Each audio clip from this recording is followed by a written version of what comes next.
I'm Shelly Turner with the Builderall team. In this video, I'm going to show you how to create a new subscriber list. As you can see, I'm logged into the Mailingboss dashboard, and I'm on the home page, the dashboard page. Right here, I can add a brand new subscriber list by using this area where it says create a new subscriber list. So I'm going to click on the name and I'm going to create a name for my list. And now I'm going to create a display name. And I can enter a description. Once all three of those fields are filled out, I can choose Continue. Right here, I verify the name, the display name, the description, and now I can choose whether I want my opt-in to be double or single. I'm going to choose double. And now I can choose my opt-out, single or double. I'm going to choose double. And then I'm going to click Next.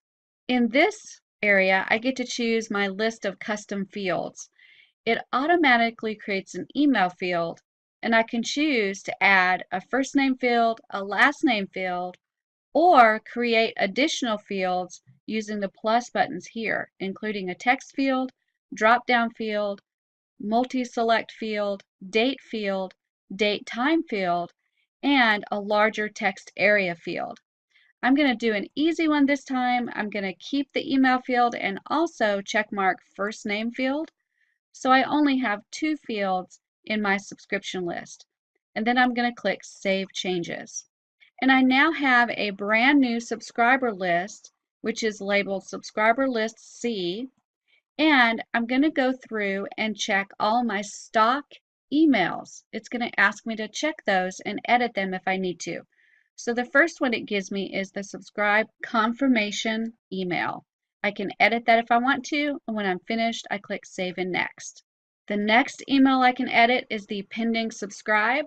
I do all my edits, and then I click Save and Next. The next email is the unsubscribe confirmation email. I complete my edits and then click Save and Next.